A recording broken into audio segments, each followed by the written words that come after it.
ప్రభు పేరట హృదయపూర్వకమైన వందనాలు తెలియజేస్తూ ఉన్నానండి. దేవుని యొక్క పరిశుద్ధ గ్రంథంలో దేవుని వాక్యాన్ని మనం నేర్చుకొనొచ్చు, ఆత్మీయంగా మనం బలపడదాం. దేవుని గ్రంథంలో మనం చూసినట్లయితే 84వ కీర్తనను మనం చూసినప్పుడు 84వ కీర్తనలో 4వ వచనంలో ఈ రీతిగా చెప్తూ ఉన్నాడు, నీ మందిరమునందు నివసించువారు ధన్యులు, వారు నిత్యము నిన్ను స్తుతించెదరు అనే మాట మనం చూస్తున్నాం. అలాగే మనం చూసినట్లయితే 11వ కీర్తనలో కూడా 11వ వచనంలో కూడా మనం చూస్తే అక్కడ ఏమన్నాడంటే, యథార్థముగా ప్రవర్తించు వారికి ఆయన ఏ మేలును చేయక మానడు అని చెప్తున్నాడు. కాబట్టి ఇక్కడ మనం చూస్తే నీ మందిరమునందు నివసించువారు ధన్యులు అంటున్నాడు. అలాగే మనం చూస్తే యథార్థముగా ప్రవర్తించు వారికి ఆయన ఏ మేలును చేయక మానడు అనే విషయాన్ని మనం చూస్తున్నాం. కనుక ప్రియమైన వారులారా, మనము దేవుని యొక్క సన్నిధానములో మనం జీవించవలసిన వారమై ఉన్నాం. నిజానికి మనం దేవుని సన్నిధిలో నివసించుటకు ఏ విధమైన అర్హత మనకి లేదు. కానీ యేసుక్రీస్తు ద్వారా దేవుడు కృపను అనుగ్రహించి మనకు ఆ కృపను బట్టి తన సన్నిధిలో మనం జీవించుటకు దేవుడు మనకి ఇట్టి సమయాన్ని దేవుడు మనకి ఇచ్చాడు. ఎందుకు అన్నట్లయితే భౌతికంగా దేవుని సన్నిధికి రాగలము కానీ, భౌతికముగా లెక్కలో మనం ఉండగలము కానీ, దేవుని ఏర్పాటులో ఉండడం అనేటువంటిది అది దేవుడు అనుగ్రహించే కృప. ఆయన మన జీవితంలో ఆయన తన చిత్తానుసారముగా మనకు అనుగ్రహించకపోతే మనము ఈ కృపను మనం కలిగి ఉండలేము. ఎందుకంటే దేవుని సన్నిధికి రాగలము కానీ హృదయాలు తెరిచేవాడు ఆయనే. ఎందుకంటే దేవుడు మన హృదయాంతరంగాలను పరిశీలిస్తున్నాడు. మనం ఎలాగున దేవుని చిత్తానుసారంగా దేవుని ఎరిగి విశ్వాసంతో, భక్తితో, భయభక్తులతో ఆయన ప్రేమించి ఆయన సహవాసానికి వస్తున్నాం అనేటువంటిది దేవుడు హృదయాంతరంగాలను పరిశీలించగలిగినటువంటి వాడు. ఎందుకు అన్నట్లయితే అభిషేకించుటకు సమూయేలు యెస్సై ఇంటికి వెళ్ళాడు. తనకి దాదాపు 7 కుమారులు ఉన్నారు. 7 కుమారుల్లో ఇప్పుడు ఏం చేశాడంటే ఒక్కొక్కరిని రమ్మన్నాడు. రమ్మన్నప్పుడు పెద్దవాడు చూసేటప్పటికి దేహదారుఢ్యం బాగుంది, చక్కగా రూపొంది, చక్కని ఎత్తున్నాడు, కాబట్టి బాగున్నాడు అనుకుని తను ఏం చేశాడు అన్నట్లయితే తను అభిషేకించేయాలని ఆ కొమ్ములోని యొక్క ఆ తైలము తీసి తను అభిషేకించాలని సిద్ధపడుతున్నప్పుడు దేవుడు నేను అతన్ని ఎన్నుకోలేదు అని చెప్పాడు. మనుషులు లక్ష్యపెట్టి వాటిని యెహోవా లక్ష్యపెట్టడు. దేవుడు హృదయాంతరంగాలను పరిశీలించేటువంటి వాడని, దేవుడు హృదయాన్ని కోరుచున్నాడు అని దేవుని గ్రంథం మనకు బోధించబడుచున్నాడు. కాబట్టి అందుచేత దేవుడు మనుషుల పైరూపమును దేవుడు చూడడు కానీ, దేవుడు ఆయన సన్నిధిలో మనం ఏ విధంగా హృదయాంతరంగములు కలిగి ఆయన సన్నిధానికి వస్తున్నాం అనేటువంటిది దేవుడు చూస్తాడు. ఎందుకు అన్నట్లయితే మన హృదయంలో ఉన్న దాని ప్రకారం మనం ప్రవర్తిస్తాం. కాబట్టి అందుకని దేవుడు మన హృదయాంతరంగాలను చూసి ఏ విధంగా దేవునిని బట్టి ఆయనకు భయపడి ఆయనకు తగినటువంటి రీతిలో మనము సమ్మతపరుచుకుంటున్నామో, లేకపోతే విధేయత కలిగి ఉంటున్నామో, భయభక్తులు కలిగి ఉంటున్నామో అనేటువంటిది దేవుడు ఎప్పుడు మనల్ని చూస్తూ ఉంటాడు. కనుక ప్రియమైన వారులారా, అందుచేత దేవుడు ఏం చేస్తున్నాడు అన్నట్లయితే ఇదిగో ఈ యొక్క వారి కుటుంబంలో చూసినప్పుడు అందరిని చూశాడు. ఈ వ్యక్తి కాదు, ఈ వ్యక్తి కాదు అని చివరికి దావీదును దేవుడు ఎన్నిక చేసుకున్నాడు. ఇతను నా హృదయానుసారుడు అనేటువంటి విషయాన్ని మనం చూస్తూ ఉన్నాం. కాబట్టి అందుకని దేవుని ఏర్పాటులో మానవ జీవితాలు ఉండడం అనేటువంటిది ఎంతో ధన్యకరం. కాబట్టి అలాగే మనము ఆయన సన్నిధిలో మనం నడుచుకోవడం ఎంతో ధన్యకరం. అందుకే ఏమంటాడు అన్నట్లయితే 65వ కీర్తనను మనం చూసినప్పుడు 65వ కీర్తనను మనం చూసినట్లయితే కీర్తనకారుడు ఏమన్నాడో చూడండి. 4వ వచనంలో నీ ఆవరణంలో నివసించినట్లు నీవు ఏర్పరచుకుని చేర్చుకునేవాడు ధన్యుడు, నీ పరిశుద్ధాలయము చేత నీ మందిరములోని మేలు చేత మేము తృప్తి పొందుదమంటాడు. నీ ఆవరణములో నివసించినట్లు నువ్వు ఏర్పరచుకుని చేర్చుకునేవాడు ధన్యుడు. ఏర్పరచుకుని చేర్చేవాడు ధన్యుడు. దేవుడు ఎవరి జీవితంలో తలరాతి పెట్టలేదండి. దేవుడు వీళ్ళే కావాలని దేవుడు నిశ్చయించుకోలేదు. కానీ ప్రతి ఒక్క జీవితాన్ని మార్చడానికి, సరైన బ్రతుకును మానవ జీవితాలకు ఇవ్వడానికి దేవుడు ఏం చేస్తున్నాడు అన్నట్లయితే, దేవుడు ఇదిగో ఆయన తన పిలుపునిస్తున్నాడు ప్రతి వ్యక్తికి. ఆయన దేవునిగా తాను కనుపరుచుకుంటూ దేవుడు ఏం చేస్తున్నాడు అన్నట్లయితే తన పిలుపునిస్తున్నాడు. ఆ పిలుపుని బట్టి ఎవరైతే దేవుని తట్టు తిరుగుతున్నారో, దేవుని చిత్తం ఎరిగి దేవునికి చిత్తానుసారంగా జీవించడానికి నిశ్చయించుకుంటున్నారో, అలా ఎవరైతే మార్పు చెందుతున్నారో అటు వారిని దేవుడు ఏర్పరుచుకుని చేర్చుకునేవాడిగా దేవుడు ఉన్నాడు. ఏర్పరుచుకుని చేర్చుకునేవాడిగా ఉన్నాడు. అంచేత మనం దేవుని ఏర్పాటులో ఆయన సన్నిధిలో నివసించడం మనకు ధన్యత. అలా మనం జీవించాలి.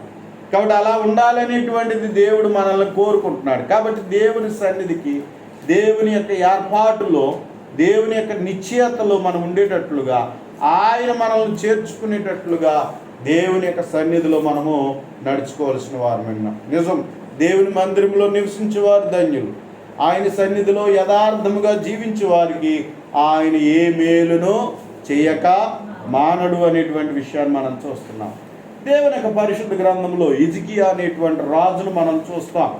రాజుల గ్రంథం 20వ అధ్యాయంలోకి వచ్చేటప్పటికి హిజ్కియా రాజు మనకు కనిపిస్తూ ఉంటాడు. హిజ్కియా రాజును మనం చూసినప్పుడు ప్రియమైన వారులారా, అంతకుముందు తన తండ్రి ఏం చేశాడు అన్నట్లయితే, ఇదిగో దేవాలయమును, దేవుని మందిరమును పాడు చేశాడు.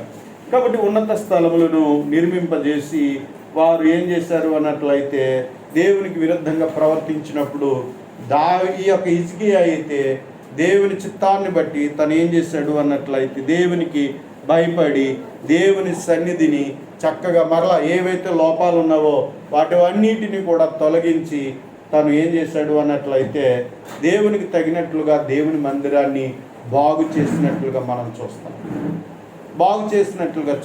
అలాగే దేవుడు కోరుకునేటట్లుగా దేవుని చిత్తానుసారమైన రీతిలో ఆరాధన సమర్పించేటువంటి వాడిగా, అలా తన ప్రజలను ఏం చేశాడు అన్నట్లయితే నడిపించినటువంటి వాడిగా హిజ్కియా రాజు యొక్క చరిత్రను మనం చూడగలుగుతాం. దేవాలయాన్ని బాగు చేశాడు. దేవాలయంలో అపవిత్రమైనటువంటివి ఏవైతే ఉన్నావో, దేవునికి విరుద్ధమైనటువంటివి ఏవి ఉన్నావో వాటన్నింటిని కూడా తొలగించి వేశాడు, శుద్ధి చేశాడు. దేవుని తగినట్లుగా ఆలయాన్ని నడిపించాడు, యాజకులను సిద్ధపరిచాడు. కాబట్టి దేవుని తగినట్లుగా దేవుని సన్నిధిలో పరిచర్య ఏ విధంగా జరగాలో ఆ విధంగా నడిపించినటువంటి వాడిగా హిజ్కియా ఉన్నటువంటి రీతిని మనం చూస్తూ ఉంటాం. కాబట్టి అలాంటి హిజ్కియాకి ఏం జరిగింది అన్నట్లయితే మరణకరమైనటువంటి రోగము హిజ్కియాకు వచ్చింది. మరణకరమైనటువంటి రోగము హిజ్కియాకు వచ్చినప్పుడు తను ఏం చేస్తున్నాడు అన్నట్లయితే యెషయా ప్రవక్తను దేవుడు పంపించి దేవుడు చెప్తున్నటువంటి విషయం ఏమిటంటే, ఇదిగో నీవు సిద్ధపరచుకో, నీవు మరణం కాబోతున్నావు అనేటువంటి విషయాన్ని దేవుడు తెలియచేస్తున్నాడు. 20వ అధ్యాయం మనం చూసినట్లయితే హిజ్కియాతో దేవుడు చెప్తున్నాడు, నువ్వు మరణమవుతున్నావు, బ్రతకు గనుక నీవు నీ ఇల్లు చక్కబెట్టుకొనమని యెహోవా సెలవిచ్చున్నాడని చెప్పగా అతడు తన ముఖము గోడ తట్టు తిప్పుకొని, యెహోవా యథార్థ హృదయుడనై సత్యముతో నీ సన్నిధిని నేను ఎట్లు నడుచుకుంటునో, నీ దృష్టికి అనుకూలముగా సమస్తము నేను ఎట్లు జరిగించునో కృపతో జ్ఞాపకం చేసుకునమని హిజ్కియా కన్నీళ్లు విడుచుచు యెహోవాను ప్రార్థించననే విషయాన్ని మనం చూస్తున్నాం. దేవుడు అంటూ ఉన్నాడు, ఏం చెప్తున్నాడు అన్నట్లయితే నువ్వు మరణమవుతావు, కాబట్టి నీవు నీ ఇల్లును చక్కబెట్టుకోమని దేవుడు చెప్పాడు.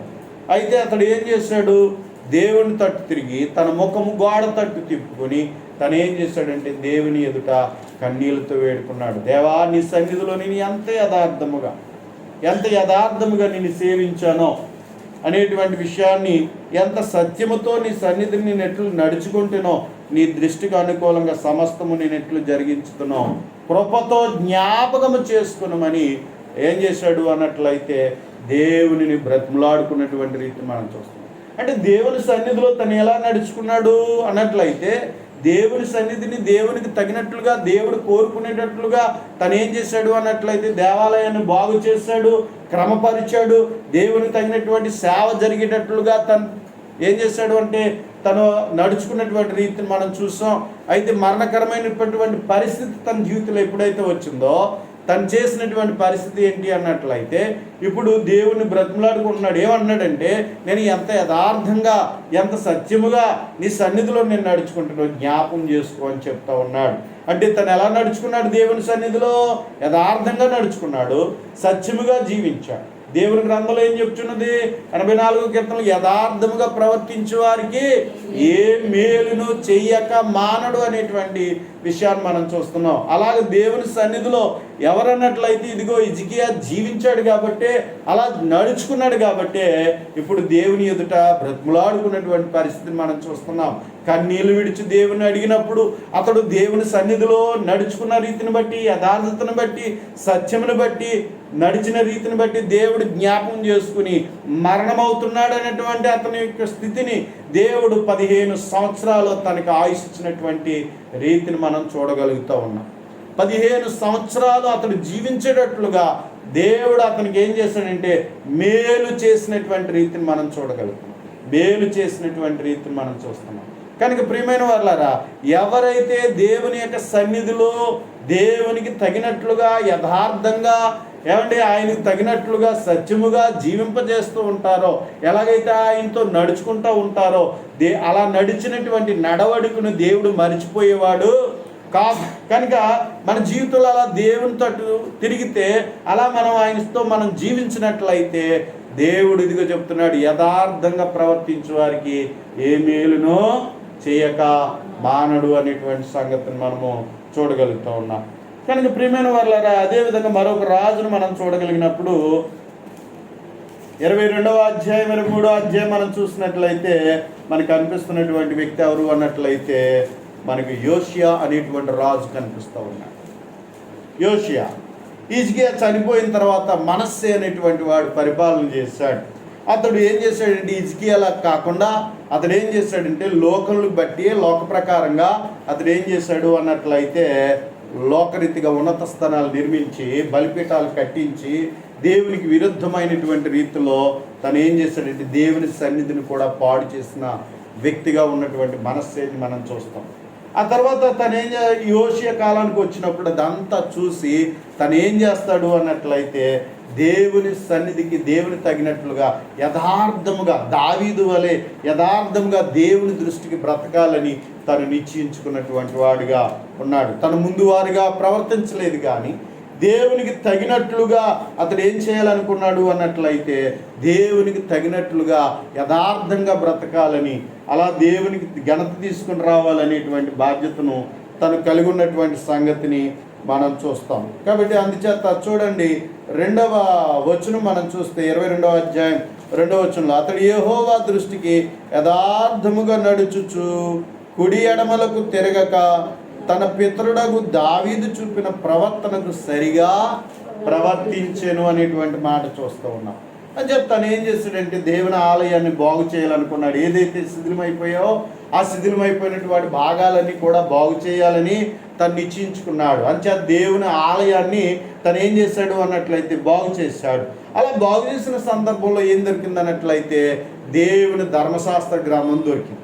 దేవుని ధర్మశాస్త్ర గ్రంథం దొరికిన తర్వాత యాజకుడు ఏం చేస్తాడు అన్నట్లయితే అది పంపించి రాజు ఎదుట చదివినప్పుడు ఒక్కసారి తన బట్టలు చింపుకొని ఆ మాటలను బట్టి తన హృదయంలో ప్రత్యత్తాపం కలిగి తను ఏం చేస్తాడంటే దేవునిని బ్రతిమలాడుకొంచు అది ప్రజలకు వినిపించి అతను ఏం చేస్తాడంటే తన రాజ్యములో దేవునికి తగినట్లుగా ఉండాలి అనేటువంటి ఉద్దేశంతో తను ఏం చేస్తాడు అన్నట్లయితే ఆ విధంగా దేవునికి తగినట్లుగా జీవించాలని ప్రజల చేత నిబంధన చేయించి అలాగా అతడు ఏం చేస్తాడు అన్నట్లయితే చక్కగా తను బ్రతుకున్నంత కాలం దేవుని మందిరం బాగుండాలని దేవుడు కోరి దేవునికి తగినట్లుగా ఉండాలనేటువంటి నిశ్చయించుకొని తను జీవించిన వ్యక్తిగా మనం చూస్తాం. కాబట్టి అంతేకాకుండా తన కాలంలో ఏం చేశాడు అన్నట్లయితే పస్కా పండగ అనేటువంటిది జరిగింపజేశాడు. 23వ అధ్యాయం చూస్తే పస్కా పండగ అనేటువంటి జరిగించాలని చెప్పినప్పుడు అంత ముందు కాలంలో కానీ తర్వాత కాలంలో కానీ తన తర్వాత కానీ అలాగే ఎప్పుడు కూడా ఆ రీతిగా పస్కా పండుగ జరగలేదట. అంత గొప్పగా తను ఏం చేశాడు అన్నట్లయితే దేవుని సన్నిధిలో అతడు దేవునికి తగిన రీతిలో దేవుడు ఆజ్ఞాపించిన రీతిలో ఏం చేశాడు అన్నట్లయితే పస్కా పండుగను అతడు చేయించాడు. కాబట్టి ఇది మనము యోసియా కాలంలో జరుగుతున్నటువంటి పరిస్థితులు మనం చూస్తాం. అయితే దేవుడు చెప్తూ ఉన్నాడు, అయితే దేవుడు ఒక నిశ్చయితకు వచ్చేస్తాడు. ఎందుకు అన్నట్లయితే ఇశ్రాయేలీయులు భ్రష్టులు అయిపోయారు. ఇశ్రాయేలీయులు ఏమైపోయారంటే క్షమించండి, యూదులు ఏమైపోయారంటే, యూదా రాజ్యం ఏమైపోయిందంటే భ్రష్టమైనటువంటి పరిస్థితికి వచ్చింది. కాబట్టి అలాంటి పరిస్థితిని బట్టి అది ఇర్మియా కాలంలో కూడా మనం చదివితే ఆ ప్రజలు ఎలా ఉన్నారంటే ఇర్మియా గ్రంథం చదివితే మనకు అర్థమవుతుంది. కాబట్టి ఆ పరిస్థితికి వచ్చేసింది. కాబట్టి అలాంటి పరిస్థితుల్లో దేవుని కోపము యెరూషలేం మీదను యూదా ప్రజల మీదను దేవుని కోపము రగులుకుంటాం. అప్పుడు దేవుడు చెప్పినటువంటి మాట ఏంటంటే, ఈ పట్టణమునకు వచ్చినటువంటి కీడు నువ్వు చూడకుండా కొనుక్కోబడతావు అనేటువంటి విషయాన్ని దేవుడు తెలియజేశాడు. కాబట్టి నీవు నీ పితరుల యొద్దకు చేర్చబడతావు అనేటువంటిది దేవుడు తెలియజేశాడు. కాబట్టి అందుకని యోసియా దేవుని సన్నిధిలో యథార్థముగా ప్రవర్తించుటను బట్టి అతనికి దేవుడు ఏం చేశాడంటే నీతిమంతుల లెక్కలో చేర్చి అతన్ని దేవుడు తన జీవితాన్ని నడిపించినటువంటి రీతిని మనము చూడగలుగుతూ ఉన్నాం. కనుక ప్రియమైన వారులారా, యథార్థంగా ప్రవర్తించే వారికి దేవుడు మేలు చేస్తాడు. కీడు చూసేటట్లుగా దేవుడు చేయడు, దేవుడు తప్పిస్తాడు అనేటువంటిది యోసియా జీవితాన్ని బట్టి మనము గమనించగలం. కాబట్టి అతడు దేవుని సన్నిధిలో యథార్థంగా ప్రవర్తించి దేవునికి తగినట్లుగా నడుచుకున్నాడు. అంచేతని దేవుడు అతన్ని ప్రేమించాడు, అతన్ని తప్పించాడు అనేటువంటిది మనము గమనించగలుగుతాం. అలాగనే క్రొత్త నిబంధన కాలానికి వచ్చినట్లయితే మనం ఒక కుటుంబాన్ని మనం చూస్తాం. వాళ్ళు ఎవరు అన్నట్లయితే జకరియా, ఎలిజబెత్లు అనేటువంటి వారు. లోకాసు వార్త 1వ అధ్యాయానికి వచ్చినట్లయితే, లోకాసు వార్త 1వ అధ్యాయానికి వచ్చినట్లయితే జకరియా, ఎలిజబెత్లు అనేటువంటి వారిని గురించి దేవుని గ్రంథంలో ఈ లోకా గారు క్రీస్తు ప్రభు మనిషి కుమారుడని చెప్పుటలో తను పరిశీలించి తను గ్రహించినటువంటి సంగతులు చక్కగా యోహాను నుండి, యోహాను పుట్టుకను గురించి రాయటకు వారి తల్లిదండ్రుల గురించినటువంటి రాసిన సంగతులను మనం గమనించవచ్చు. కాబట్టి 5వ వచనం చూద్దాం. లోకాసు వార్త 1వ అధ్యాయం 5వ వచనంలో, యోదయ దేశపు రాజైన దినములలో అబియా తరగతిలోనున్న జకర్యాను ఒక యాజకుడు ఉండను.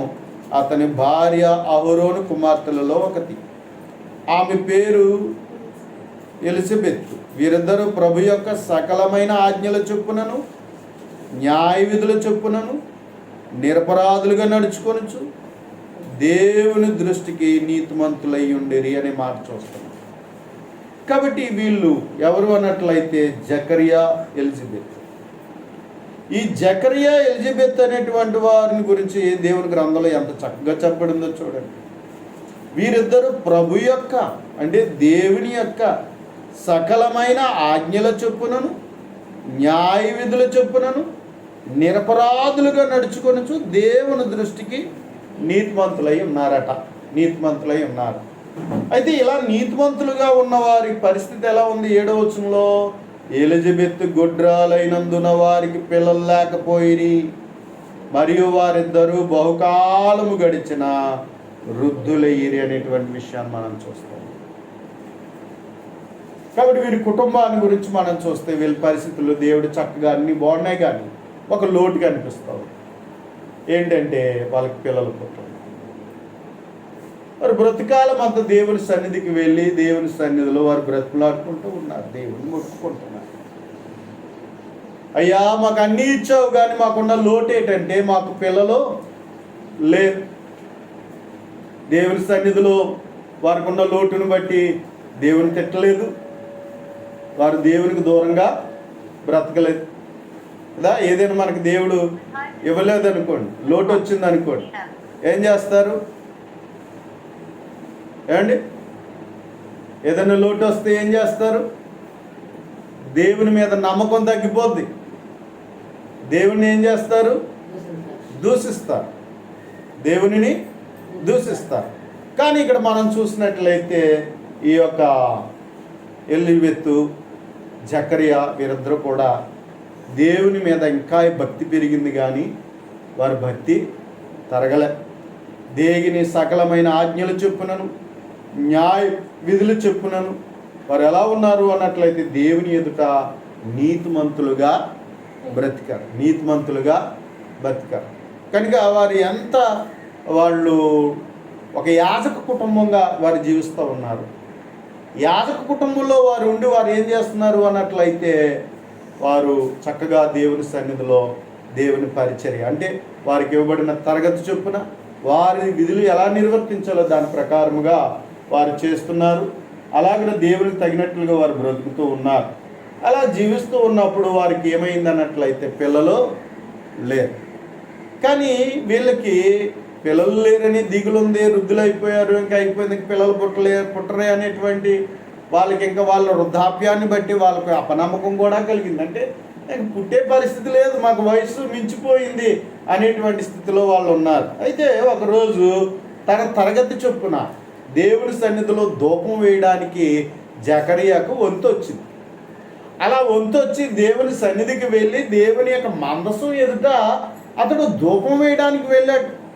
ధూపం వేయడానికి వెళ్ళిన తర్వాత దేవదూత వచ్చి అతను ఏం చెప్తున్నాడు అన్నట్లు, ఇదిగో నీ కుమారుడు పుడతాడని చెప్తే అతడు నమ్మలే. ఎందుకంటే తన శరీరము వృద్ధాప్య స్థితికి వచ్చింది, తన భార్య వృద్ధాప్య స్థితికి వచ్చింది, ఇంక పిల్లలు పుట్టరు అనేటువంటి విషయాన్ని తన అపనమ్మకతో తను మాట్లాడిన సందర్భంలో దేవుడు దేవదూత వచ్చి అతను గద్దించి చెప్పినటువంటి రీతిని మనం చూస్తాం. తర్వాత చెప్పినటువంటి రీతిగానే ఆ వృద్ధాప్యంలో ఆమె ఏం చేస్తుంది అన్నట్లయితే గర్భము ధరించి, ఈ వయసులో పిల్లల కంటే ఒకవేళ గర్భం ధరించి అంటే నలుగురు ఏమనుకుంటారని పాపం ఆమె ఏం చేస్తుందంటే మరొక ప్రాంతానికి తను వెళ్ళిపోయినటువంటి రీతిని కూడా మనము ఈ లోకాసు వార్త మొదటి అధ్యాయం చదివితే మనకు అర్థమవుతుంది. కాబట్టి ప్రియమైన వాళ్ళరా, ఇదిగో వారి కుటుంబంలో నుంచి, వారి యొక్క గర్భంలో నుంచి ఎవరు వచ్చారంటే బాప్తిస్మిచ్చి యోహాను జన్మించారు. బాప్తిస్మిచ్చి యోహాను జన్మించారు. కాబట్టి పిల్లలు లేరు అని వీళ్ళు బాధపడుతున్నారు. ఎప్పుడు దేవుని సన్నిధికి వెళ్తూ దేవుణ్ణి వీళ్ళు వేడుకుంటూ ఉన్నారు. కానీ దేవుడు వారిని చూస్తూనే ఉన్నాడు, వారి మొరను ఆలకిస్తూనే ఉన్నాడు. కానీ దేవుని చిత్తం ఏంటో తెలుసా? బాప్తిస్మిచ్చి యోహాను యేసుక్రీస్తు కంటే ముందుగా వచ్చేటువంటి ప్రవక్త బాప్తిస్మిచ్చి యోహాను వారి గర్భములో నుంచి రావాలని దేవుడు నిశ్చయించాడు. దేవుని ఆలోచనలు వేరుగా ఉంటాయండి. చాలా వరకు మనం అనుకుంటా ఉన్నాం, నేను దేవుని సన్నిధి క్రమంగా వెళ్తున్నాను, ఎంత భక్తిగా జీవిస్తున్నాను, ఎంత నీతిగా జీవిస్తున్నాను, అయినప్పటికీ దేవుడు నాకు ఏమీ చేయట్లేదేంటి, నేను అడిగింది ఇవ్వట్లేదేంటి అనేటువంటి రీతిలో మనం ఏం చేస్తూ ఏంటన్నట్లయితే దేవుని మీద మనం కోపగిస్తాం కదా, సనుక్కుంటూ ఉంటాం. ఇలాంటి పరిస్థితులు మన జీవితంలో ఉంటూ ఉంటాయి. కానీ వీళ్ళ జీవితంలో మనం చూస్తే వాళ్ళు ఎలా ఉన్నారు? దేవుని ఆజ్ఞలను క్రమంగా పాటిస్తున్నారు, దేవుని న్యాయ విధులను పాటిస్తున్నారు, నిరపరాధులుగా ఉన్నారు, నీతిమంతులుగా ఉన్నారు. ఇలా వాళ్ళు జీవిస్తూ దేవుడికి తగినట్టుగా జీవిస్తూ ఉన్నారు. అయినప్పటికీ దేవుడు ఇవ్వలేదు. అయినప్పటికీ వాళ్ళు ఏమనుకున్నారంటే సర్లే దేవుని చిత్తంలో ఏదైతేలే అనుకునేటువంటి స్థితిలో వారు ఉన్నప్పుడు దేవుడు తన చిత్తానుసారంగా దేవుడు ముందుగా ఎవరిని తీసుకుని రావాలని, క్రీస్తు కంటే ముందుగా రావాలని దేవుడు ఏదైతే ముందుగా ఆయన ప్రవచించాడో ఆ ప్రవచించినటువంటి వ్యక్తి ప్రవక్త వీరి గర్భంలో నుంచి రావాలని దేవుడిని నిశ్చయించి ఏం చేశాడు అన్నట్లయితే తగిన సమయమందు వారికి దేవుడు గర్భఫలాన్ని దేవుడిచ్చాడు. ఇచ్చినటువంటి గర్భఫలము సామాన్యమైనది కాదు, గొప్ప ప్రవక్త. అలాంటి ప్రవక్తను దేవుడు ఏం చేశాడు అంటే వారి గర్భములో పుట్టేటట్లుగా దేవుడు ఏదైతే ప్రవచించాడో అది జరిగేటట్లుగా దేవుడు ఏం చేశాడంటే ఇచ్చినటువంటి రీతిని మనం చూస్తాం. కాబట్టి వారు ఎంత యథార్థంగా దేవుని సన్నిధిలో నడుచుకున్నారు. అందుకే దేవుని మందిరమునందు నివసించేవారు ధన్యులు, యథార్థముగా ప్రవర్తించే వారికి ఆయన ఏ మేలు చేయక మానడు అనేటువంటి విషయాన్ని చూస్తున్నాం. అంచేత ఈ యొక్క జకరియా, ఎలిజబెత్ వారు దేవుని సన్నిధిలో వారు నమ్మకంగా జీవించారు. దేవుడు వారి జీవితంలో ఆశ పెట్టుకున్నారు, దేవుని మీద దేవుడు ఇస్తాడని ఆశ పెట్టుకున్నారు. అయినప్పటికీ వారు వృద్ధాప్య స్థితి వచ్చి వారు ఇంకేమనుకున్నారంటే మాకేం కలదు అనుకున్నారు. కానీ దేవుడు తగిన సమయం అందు దేవుడు ఏం చేశాడు? ఇచ్చాడు. మనము ఎక్కువ శాతం మనం ఏమనుకుంటామంటే మనకి ఇప్పుడే కలిగిపోవాలని మనం కోరుకుంటూ ఉంటాం. కానీ దేవుడు సర్వజ్ఞానము కలిగినటువంటి వాడు. అంతే దేవుడు ఏ సమయంలో ఏది ఇవ్వాలో దేవునికి తెలుసు. అంచేత మనం అంతవరకు ఓపికతో కనిపెట్టడం అనేటువంటిది మంచిది. అలా దేవుని నమ్మి దేవుడిస్తాడని దేవుని కొరకు మనం కనిపెట్టడం అనేటువంటిది మంచిది. కనుక ప్రియమైన వారులారా, ఇదిగో మనం చూసినట్లయితే ఈ యొక్క జకరియా ఎలిజబెత్తులు దేవుని సన్నిధిలో వారు యథార్థంగా ప్రవర్తించారు. దేవుని సన్నిధిలో వారు చక్కగా వాళ్ళు దేవుడు ఒకవేళ వాళ్ళు లోటు తీర్చకపోయినా వాళ్ళు ఏం చేశారంటే క్రమంగా వారు వెళుతూనే ఉన్నారు. కానీ దేవుడు చేయక మానలేదు అనేటువంటి విషయాన్ని మనము వీరి జీవితాలను బట్టి మనం చూడగలుగుతున్నాం. తదుపరి మనం చూడగలిగినట్లయితే నాలుగోదిగా మరొక వ్యక్తిని గురించి మనం దేవుని గ్రంథంలో చూద్దాం. అపోస్తుల కార్యములు 3వ అధ్యాయములో మనం చూసినట్లయితే అపోస్తుల కార్యములు 3వ అధ్యాయము మనం చూసినట్లయితే ఇక్కడ కుంటివాడు నడవలేని స్థితిలో ఉన్నటువంటి ఒక వ్యక్తిని మనం చూడగలుగుతాం. పుట్టుక నుండి అతడు ఏమై ఉన్నాడు అన్నట్లయితే పుట్టింది మొదలుకొని కుంటివాడైనటువంటి ఒక మనుషుడు, ఏ మాత్రము కూడా నడవలేనటువంటి వాడు, మొత్తము 2 కాళ్ళు కూడా చచ్చుబడిపోయి ఉన్నటువంటి కాళ్ళు కలిగినటువంటి వాడు. పుట్టుకతోనే పోలియో వచ్చి ఉంటుంది. పోలియో ద్వారా 2 కాళ్ళు ఏమైపోయినండి అన్నట్లయితే అవి చచ్చుబడిపోయి ఉండవచ్చు. కాబట్టి అందుచేత నడవలేని స్థితి, ఒక ప్రాంతం నుండి మరొక ప్రాంతానికి వెళ్ళలేనటువంటి పరిస్థితి. ఈరోజు మనకు మంచి టెక్నాలజీ వచ్చాయి. మనము ఈరోజు మనం ఏం కలిగి ఉన్నాం అన్నట్లయితే ఇలాంటి వారికి కొన్ని వెహికల్స్ వచ్చాయి. ఇప్పుడు ఈరోజు లేటెస్ట్గా మనకి 3 చక్రాల బళ్ళు వచ్చాయి కదా. చక్కగా వాళ్ళు ఏం చేయొచ్చు అంటే చేతులతో దాన్ని చక్కగా నడుపుకుని వెళ్ళిపోవచ్చు. ఈరోజు మొత్తం బ్యాటరీ ఛార్జింగ్ చేసుకునే బళ్ళు వచ్చాయి. ఇంకా టెక్నాలజీతో కొన్ని మార్పులు చోటు చేసుకుంటూ వచ్చాయి. ఈ రోజుల్లో అయితే ఈ యొక్క అంగవైకల్యం కలిగినటువంటి వాళ్ళకే ముందు అవకాశాలు ఇచ్చి ఉద్యోగాలు కూడా ఇచ్చినటువంటి పరిస్థితులు మనం చూస్తున్నాం. ఇప్పుడున్నటువంటి పరిస్థితులను బట్టి మనం చూస్తే ప్రభుత్వం ఏం చేస్తుందంటే ఇలాంటి అంగవైకల్యం కలిగినటువంటి వారికి పెన్షన్లు ఇచ్చినటువంటి పరిస్థితులు మనం చూస్తూ ఉన్నాం ఈ కాల పరిస్థితులు. కానీ ఆ కాల పరిస్థితులలో అంగవైకల్యము కలిగినటువంటి వారికి సరైన జీవనాధారం ఉండేది కాదు. కాబట్టి కుటుంబంలో ఇలాంటి వాడు పుట్టాడేంటి అనేటువంటి బాధ, వీడిని ఎలా భరించాలి, వీడిని ఎలా పెంచాలి అనేటువంటి పరిస్థితులు పూర్వ పరిస్థితులు ఉండేవి. కాబట్టి అలాంటి పరిస్థితులలో ఈ 2 కాళ్ళు చచ్చిపడిపోయినటువంటి వాడిని తను బిచ్చాటన చేసుకుని, ఎందుకంటే తనకు తాను పని చేసుకుని బ్రతికే స్థితి తనకు లేదు. ఎవరు అంచేత అలాంటి పరిస్థితి కలిగి ఉన్నటువంటి తన జీవితంలో తను ఏం చేశాడు అన్నట్లయితే భిక్షాటన చేసుకోవాలని అనుకున్నాడు. అయితే ఎక్కడ భిక్షాటన చేసుకోవాలి, కాబట్టి తనకి సరైన దారి ఏది అనేటువంటి ఆలోచన చేసినప్పుడు మరి తనకు తానుగా అనుకున్నారో ఎవరైనా సలహా ఇచ్చారో మనకు తెలియదు. కానీ తను ఏం చేశారు అన్నట్లయితే ఇదిగో దేవాలయానికి వెళ్ళి దేవుని సన్నిధికి వెళ్ళి ఆ ఆవరణంలో ఆ మెట్ల దగ్గర కూర్చుని తను ఏం చేస్తున్నాడు అన్నట్లయితే అది ఎక్కడ అన్నట్లయితే ఇక్కడ మనం చూస్తూ ఉంటాం, శృంగారమును దేవాలయమునొద్ద అనేటువంటి మాట. దేవాలయపు ద్వారమునొద్ద అంటే దేవుని యొక్క సన్నిధిలో సొలొమోను కట్టించినటువంటి శృంగారపు అనేటువంటి దేవాలయం. అంటే అది చాలా చెక్కుబడి చాలా అందంగా ఉంటుందట. అందుకని దానికి ఏం పేరు పెట్టారంటే శృంగారపు ద్వారపు దేవాలయపు ద్వారం అనేటువంటి ద్వారాన్ని పిలువబడడం అనేటువంటిది జరిగింది. కాబట్టి అది ఏ రోజు కాలంలో మరింతగా చెక్కబడిందో లేకపోతే అది సొలొమోను కాలం నుంచి అది ఉండడం అనేటువంటిది జరిగిందో మనకు తెలియదు. ఎందుకంటే సొలొమోను దేవాలయము కట్టినటువంటి దేవాలయం పడగొట్టేయడం జరిగింది. కాబట్టి అందుచేత దాన్ని నాశనం చేసేసారు బబులోనీయులు. ఆ తర్వాత మరలా దేవాలయం నాశనం చేయబడింది. అయితే తదుపరి మహాహేరోదు రాజు ఏం చేశాడంటే 40 సంవత్సరాలు ఈ యొక్క దేవాలయాన్ని పాత నిబంధనపు దేవాలయాన్ని కట్టించినటువంటి రీతిని మనం చూడగలుగుతాం. కాబట్టి ఈ విధంగా దేవాలయం ఉంది. అయితే ఈ శృంగారం అనే దేవాలయపు ద్వారం అనేటువంటిది అది సొలొమోను కాలం నాటి ఉన్నటువంటిది ఒకవేళ లేకపోయినట్లయితే దాన్నే రూపుదిద్ది చక్కగా చేస్తున్నారేమో మనకు తెలియదు. కానీ అయితే ప్రియమైన వారులారా, ఈ శృంగారపు అనే దేవాలయం ద్వారం ఉన్నది వ్యక్తి కూర్చుని ఏం చేస్తున్నాడు అన్నట్లయితే ఎవరైతే వస్తున్నారో వాళ్ళ దగ్గర బిచ్చాటన చేసుకున్నారు. అయ్యా, నేను కుట్టువాడిని, నడవలేని స్థితి కలిగిన వాడిని, అంచేత నా మీద దయదలిచి మీరేమాత్రము చేయగలరో నాకు సాయం చేయండి బాబు అని అడుగుతూ తన జీవనాధారం చేస్తున్నాడు.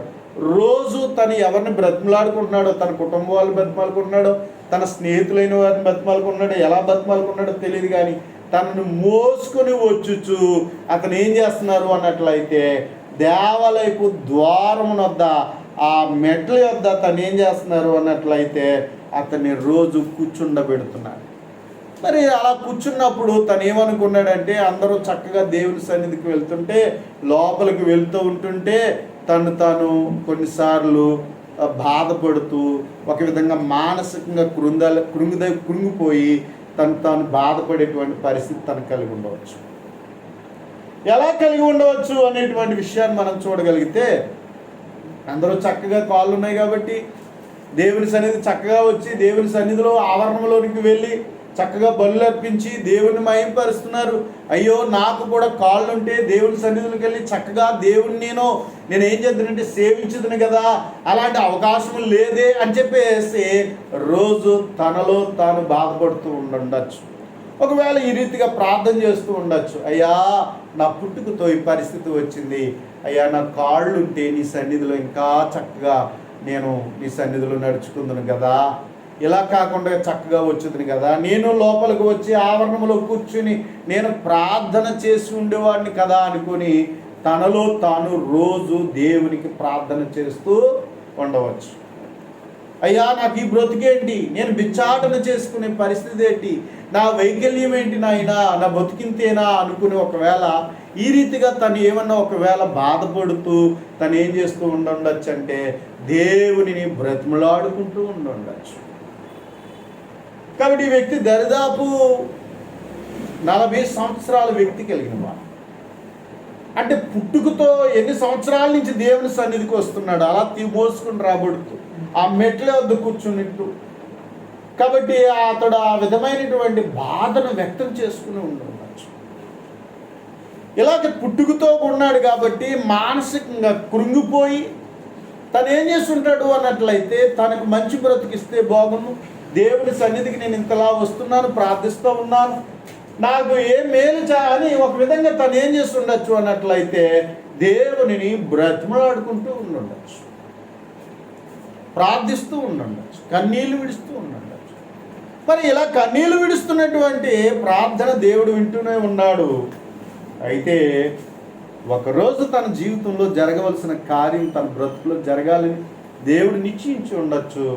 ఇదిగో ఆ రోజున ఎవరు వచ్చారంటే పేతురు, యోహానులు వచ్చారు.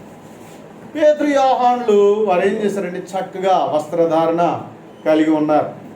చక్కటి వస్త్రధారణ కలిగి ఉండి వారు వస్తూ ఉన్నప్పుడు ఏం చేశాడు అన్నట్లయితే తను అడిగాడు, ఏమన్నా పేతురు యోహాను దేవాలయంలో ప్రవేశించబోయినప్పుడు వాడు బిచ్చమడుగుగా 4వ వచనం, పేతురును యోహాను వారిని తేరి చూచి మా తట్టు చూడమనిరి,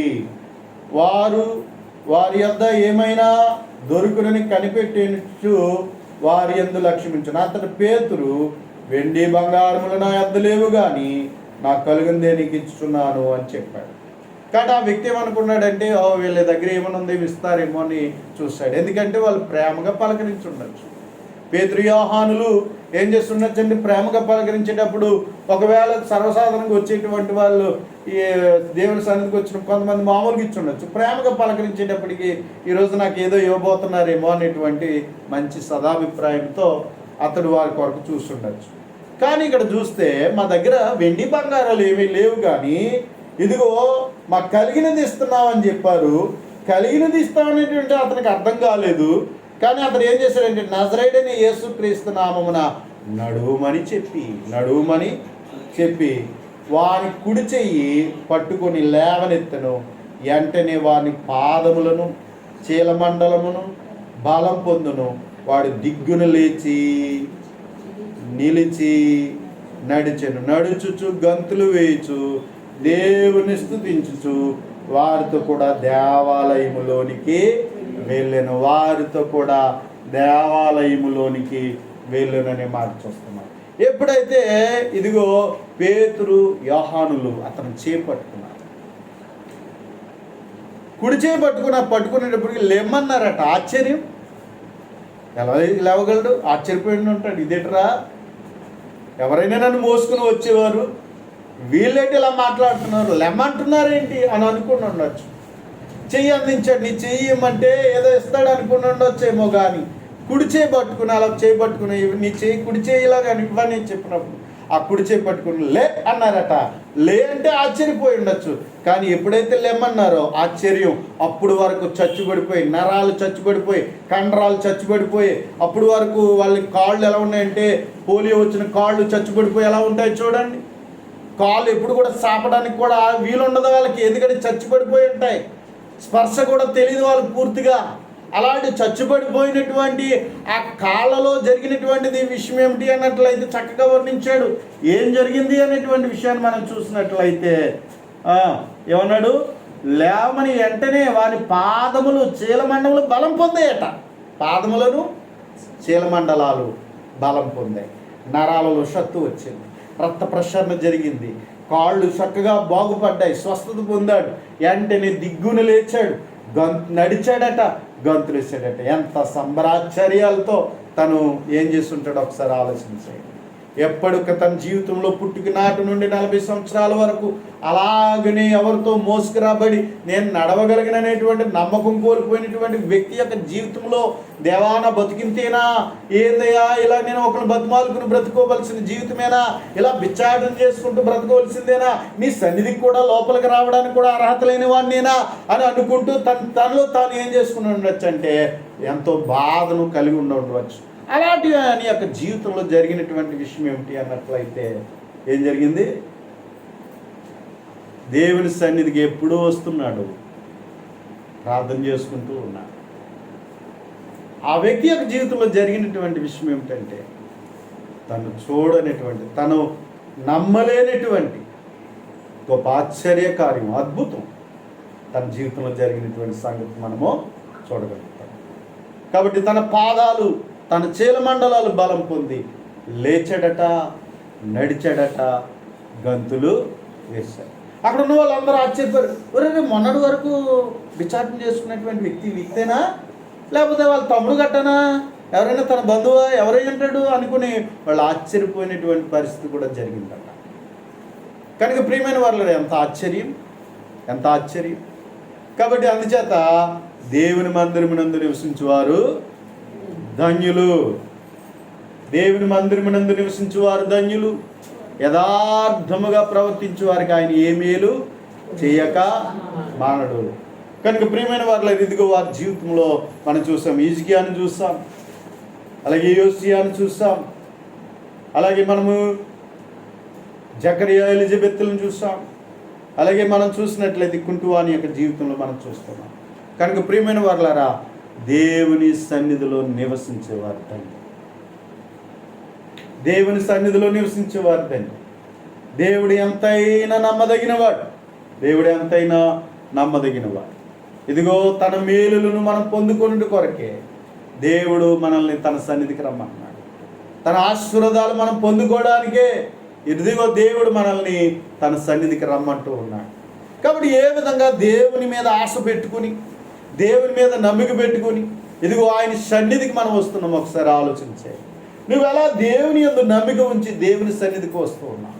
కానీ దేవుడు చెప్తా ఉన్నాడు, ఆయన ఏ మేలునో చేయక మానడు అని చెప్తా ఉన్నాడు. నీ కొరకు నా కొరకు ఆయన ఎన్నో మేలులు దాచిపెట్టాడు, ఎన్నో మేలులు దాచిపెట్టాడు, ఎన్నో ఆశీర్వాదాలు నీ కొరకు నా కొరకు దేవుడు సమృద్ధి అయినటువంటి ఆశీర్వాదాలు, సమృద్ధి అయినటువంటి జీవము దేవుడు మన కొరకు ఆయన కలిగి ఉన్నాడు. కనుక ప్రియమైన వారులారా, దేవుడు మన మేలు చేత తృప్తిపరచాలని దేవుడు మన బ్రతుకులను కోరుచు ఉన్నాడు. అందుకే తన సన్నిధికి రమ్మంటూ ఉన్నాడు, తన సన్నిధికి రమ్మంటూ ఉన్నాడు. తన సన్నిధికి వచ్చిన వారిని దేవుడు ఆశీర్వదించేటువంటి వాడై ఉన్నాడు. కాబట్టి ఇదిగో దేవుడు నమ్మదగిన వాడై, ప్రేమ కలిగిన వాడై, కనికరమ గలవాడే మన జీవితంలో మేలు చేసేటువంటి వాడిగా దేవుడు ఉన్నాడు. అందుచేతనే మనము దేవుని సన్నిధికి క్రమము తప్పకుండా రావాల్సిన వారమే, క్రమం తప్పకుండా రావాల్సిన వారమే. ఇవి మనం చూసిన భౌతికమైన దీవెనలు. కానీ అంతకంటే గొప్ప దీవెనలు యేసుక్రీస్తునందు పరలోక సంబంధమైన, ఆత్మ సంబంధమైనటువంటి ఆశీర్వాదాలు నీ కొరకు నా కొరకు ఇవ్వబోతున్నాడు. తరగనటువంటి మహదైశ్వర్యాన్ని తరగనటువంటి గొప్ప మేలులను క్రీస్తులో మన కొరకు దాచిపెట్టి నీకు నాకు ఇవ్వబోతూ ఉన్నాడు. దేవుని సన్నిధికి వస్తే భౌతికంగానే ఎంత దీవిస్తే ఆత్మీయంగా ఎంత మేలు చేస్తాడో ఒకసారి ఆలోచించండి.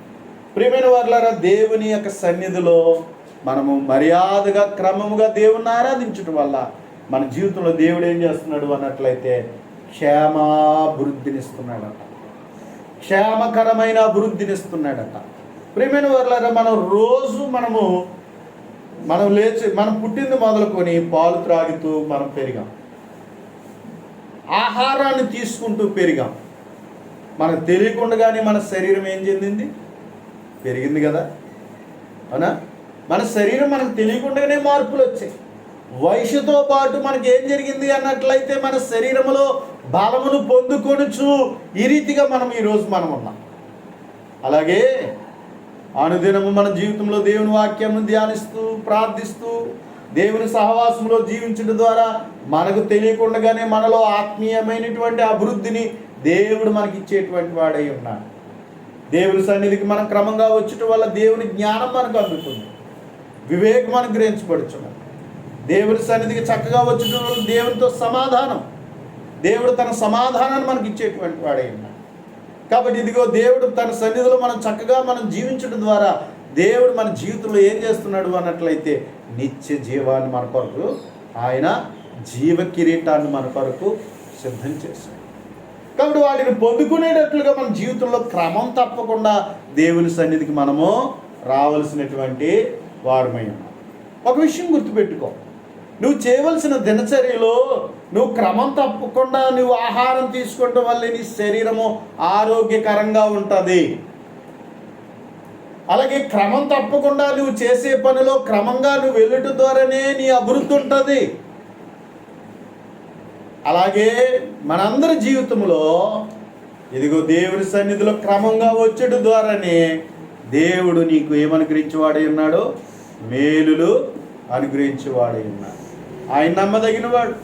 ఇదిగో ఆయన నువ్వు ఎంతో నమ్ముకుని ఆయన దగ్గరికి వచ్చిన నిన్ను ఆయన చూస్తున్నాడు. ఎంత నమ్మకంగా వస్తున్నావో, ఎంత భక్తిగా వస్తున్నావో, ఎంత నీతిగా బ్రతుకుతున్నావో, ఎంత యథార్థంగా బ్రతుకుతున్నావో దేవుడు నిన్ను గమనిస్తూ ఉన్నాడు, నిన్ను చూస్తూ ఉన్నాడు. ఆయనకు తగినట్లుగా నువ్వు జీవించడానికి, నువ్వు ఎలాగున విశ్వాసతను కనుపరుచుకోవడానికి నువ్వు ప్రయాసపడుతున్నావో చూస్తున్నాడు. కాబట్టి నమ్ముట నీ వలనైతే సమస్తము సాధ్యమే అని చెప్తున్నాడు. కాబట్టి ప్రియమైన వారులారా, మన విశ్వాసముతో మనం ఆయన దగ్గరికి వస్తే ఇదిగో మనకి ఆయన ప్రతిఫలాన్ని ఇచ్చేటువంటి వాడిగా దేవుడు ఉన్నాడు. కనుక ప్రియమైన వారులారా, అంచేతనే దేవునికి తగినట్లుగా మనం ఏం చేయాలి? దేవుని సన్నిధికి రావాలి. ఆయన సన్నిధిలో నువ్వు నమ్మకంగా జీవించి, యథార్థంగా జీవించి, దేవుని తగినట్లుగా బ్రతికి, అయ్యా నా జీవితంలో నేను నష్టపోయాను అనుకున్న వాళ్ళు ఎవరు లేరు. అంచేత 2 వచనాలు మనం చూసుకుని ముగించుకుందాం. పరిశుద్ధ గ్రంథంలో మనం చూసినట్లయితే ఈ రీతిగా, కీర్తన గ్రంథంలో 52వ కీర్తన మనం చూసినట్లయితే ఈ రీతిగా చెప్పబడుతున్నది. 52వ కీర్తన మనం చూసినప్పుడు 8వ వచనం మనం చూస్తే ఇలాగంటున్నాడు, నేనైతే దేవుని మందిరములో పచ్చని ఒలీవ చెట్టు వలె ఉన్నాను, నిత్యము దేవుని కృపయందు నమ్మిక ఉంచుతున్నాను అని చెప్తున్నాను. నేనైతే దేవుని మందిరములో పచ్చని ఒలీవ చెట్టు వలె ఉన్నానని చెప్తున్నాడు. ఒలీవ చెట్టు ఏ కాలమందైనను అది పచ్చగా ఉంటుంది, ఏ పరిస్థితిలోనైనను అది పచ్చగా ఉంటుంది. అలాగే దేవుడు కూడా తన సన్నిధిలో మనల్ని పచ్చగా ఉండేటట్లుగా, అది ఎలాగును అన్నట్లయితే ఇదిగో ఒలీవ చెట్టు వలె దేవుడు మన జీవితములను పచ్చగా ఉండేటట్లుగా చేయబడినటువంటి విషయాన్ని దేవుని గ్రంథం చెప్తున్నారు. ఒకవేళ నీ బాధల్లో, శ్రమల్లో, నిందల్లో, అవమానాల్లో ఏ పరిస్థితులు వచ్చినా దేవుడు నీ జీవితంలో ఎలా ఉండేటట్లుగా దేవుడు నిన్ను నడిపిస్తాడంటే పచ్చగా ఉండేటట్లుగా. లోకము నిన్ను వాడిపోవాలనుకుంటుంది, నీ పచ్చగా ఉన్న జీవితం వాడిపోవాలనుకుంటుంది కదా. లోకంలో అసూయపరులు ఉంటారు, లోకంలో ద్వేషించేవారు ఉంటారు, కక్షలు కలిగి ఉండేవారు ఉంటారు, కోపాలు కలిగి ఉండేటువంటి వాళ్ళు ఉంటారు. కాబట్టి ఇలాంటి రీతిలో విసుపు ఆలోచనలు కలిగి మన జీవితాలు నాశనం చేయాలనుకుంటూ ఉంటారు. ఒక ప్రక్కన సాతానుడు, లోకము మన జీవితాలు నాశనం చేయాలనుకుంటే, నువ్వు దేవుని సన్నిధిలో ఉండటం వలన నువ్వు ఎలా ఉంటావు? నువ్వు పచ్చగా ఉండాలంటే దేవుని సన్నిధిలో ఉండాలి. దేవుని సన్నిధిలో ఉంటే మన జీవితాలు ఉంటాయి, పచ్చగా ఉంటాయి. 92వ కీర్తన 12వ వచనం మనం చూసినట్లయితే 92వ కీర్తన 12వ వచనం మనం చూస్తే, నీతిమంతులు ఖర్జూర వృక్షం వలె మోయెదురు, లెబనోను మీది దేవదారు వృక్షం వలె వారు ఎదుగుదురు.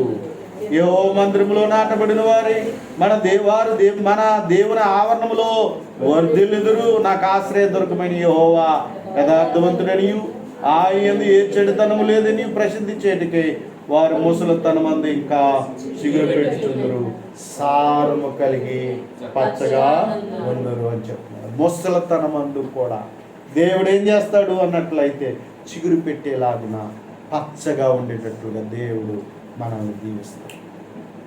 కాబట్టి అందుకనే దేవుని సన్నిధికి మనం క్రమం తప్పకుండా రా, దేవుని మీద ఆశ పెట్టుకుని రా. కాబట్టి దేవుడు ఇదిగో మన జీవితాలను పచ్చగా ఉంచుతున్నాడు, సారము కలిగి ఉండేటట్లుగా, వర్ధిల్లేటట్లుగా దేవుడు మనల్ని చేస్తానన్నాడు. ఎందుకంటే దేవుని సన్నిధిలో దేవుడు మన జీవితాన్ని క్షేమాభివృద్ధికరంగా, వృద్ధి పొందుచు అభివృద్ధి పొందేవారుగా, వర్ధిల్లేవారుగా దేవుడు మన జీవితాలను చేయవాడు కనుక, అంచేత ప్రియమైన వారులారా, ఇదిగో తన సన్నిధిగా ఉండేటట్లుగా పిలువబడివారుగా, సంఘం అంటే పిలువబడినవారు. దేవుడు నిన్ను పిలుస్తున్నాడు. ఎప్పుడు ఆయన చేతులు చాపి ప్రేమతో నిన్ను పిలుస్తున్నాడు. కాబట్టి ఆయన కౌగిలికి రా, ఆయన సహవాసానికి రా, ఆయనతో గడుపు, ఆయనతో ఉండు, ఆయనతో జీవించు. నువ్వు అలా ఉన్నట్లయితే ప్రియమైన వారులారా, ఇదిగో దేవుడు మనల్ని ఆస్వాదిస్తాను అని చెప్తా ఉన్నాడు. కాబట్టి అందుకని దేవుని మందిరమునందు నివసించువారు ధన్యులు, యథార్థంగా ప్రవర్తించే వారికి ఆయన ఏ మేలును చెయ్యక మానడు. హిజ్కియా అలా జీవించాడు, తన ఆయుష్ను పెంచుకున్నాడు. ఏమండి, కష్టకాలంలో మరణకరమైన స్థితిలో దేవుని తట్టు తిరిగి తన ఆయుష్ను పెంచుకున్న రీతిని మనం చూస్తున్నాం. నిజమే, దేవుని సన్నిధికి వచ్చడం వల్ల మన ఆయుష్ పెరుగుతుంది, నిత్య జీవానికి మనం పాత్రలం అవుతాం. దేవుని సన్నిధికి వచ్చటం వలన కీడు చూడకుండా దేవుడు మనల్ని తప్పిస్తాడు. యోషియాను దేవుడు తప్పించాడు. అలాగే మన జీవితంలో కూడా దేవుడు చేయగల సమర్థుడు. అలాగే మనం చూసినట్లయితే ఎలిజబెత్, జకరియాలు వారి జీవితంలో లోటు కలిగి ఉన్నారు. అయితే దేవుడు తగిన సమయం ఉంది వాడు లోటును కూర్చాడు. అలాగే నీ జీవితంలో ఏదైనా లోటు కలిగి నువ్వు ఇబ్బంది పడితే దేవుడికి తెలుసు నీ లోటేటో. తగిన సమయం అందు దేవుడు నీ లోటును తీర్చేటువంటి వాడిగా దేవుడు ఉన్నాడు.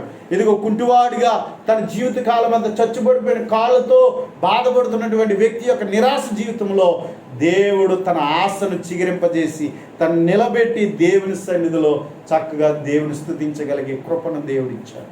కనుక ప్రియమైన వారులారా, అటువంటి కృప దేవుడు నీ జీవితంలో, నా జీవితంలో, మన అందరి జీవితంలో, మన కుటుంబాలలో దేవుడు చేయగల సమర్థుడై ఉన్నాడు. అంచేత ఆ విధముగా మన అందరం కూడా దేవుని పిలుపును గైకొనచ్చు, పిలువబడిన వారుగా ఆయన సన్నిధికి వద్దాం. ఎప్పుడూ ఆ పిలుపుని గైకొందాం. కాబట్టి దేవుని సన్నిధికి వెళ్ళాలని మనకు ఆ పిలుపు వచ్చినప్పుడు ఎవరికి వారుగా పురికొల్పుకొని, అయ్యో దేవుడు తన సన్నిధికి పిలిచాడు కదా, ఆయన సన్నిధిలో ఉందాం అని చెప్పేసి అలా పిలువబడిన వారుగా మనము ఒకరికొకరు పురికొల్పుని దేవుని సన్నిధిలో చక్కగా జీవిద్దాం. ఆ విధంగా మీరు అందరూ ఉండాలని, అలా దేవుడు మిమ్మల్ని దీవించాలని, ఎప్పుడు మీరు ధన్యులుగా దేవుని సన్నిధిలో పచ్చగా సారవంతంగా ఉండేటట్లుగా దేవుడు మీ జీవితాలు నడిపించాలని, అలా మీరు దేవునికి లోబడేవారిగా ఉండాలని కోరుచు. సరే, దీన్ని మీ అందరికీ హృదయపూర్వకమైన వందనాలు తెలియజేస్తాను.